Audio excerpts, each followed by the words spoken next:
Sa ibang balita, naantala ang biyahe kahapon ng eroplanong may sakay na mahigit 70 mambabatas dahil sa bomb joke ng pasaherong senior citizen. Nagbabalik si Bella Lesboras.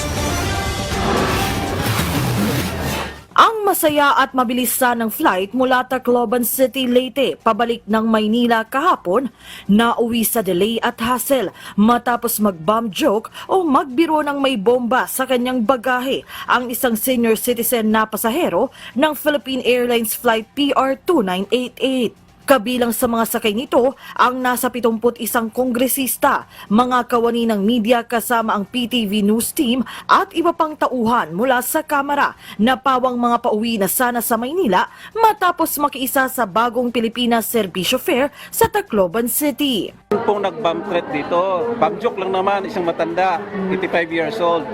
So, ganun pa man, we take it seriously.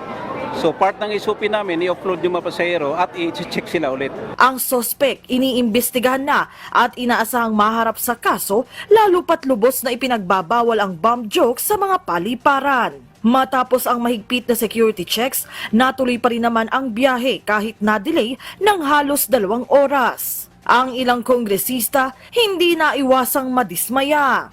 Yung isang 85 years old, meron pa panahon na magbiro. Hindi naman biro to. Ang nawawala dito, oras, panahon, buwisit. Sana wag nang mangyari uli. Uwi na ako, miss ko na misis ko eh. Tapos naabala pa ako dahil lang sa bomb joke na yan. Dapat serious sila sa ganitong hindi dapat binibiro yan. Look at the inconvenience na nangyari, di ba? Lahat tayo delayed for almost 2 hours, di ba? So hopefully wag na maulit itong ganyan. Mayroon din namang pumuri sa naging mabilis na pag-aksyon ng mga otoridad. Number 1 priority natin yung safety. At hindi lang kami ang sakay dito, kundi pati ibang mga passenger natin. So tama na itong ginawa na safety lahat ng ating passenger dito sa airlines nito. Kami were about to enter sana, pero ni-stop. So nagulat kami na may ganun na rin eh. Better ma-delay kesa mag-relax sila. So mas important yung safety of everyone.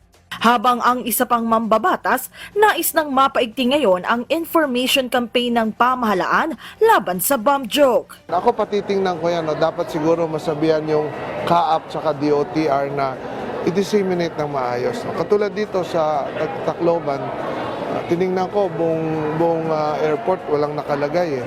So, kawawa. May warning dapat. May warning. Mela Lesboras para sa Pambansang TV sa Bagong Pilipinas.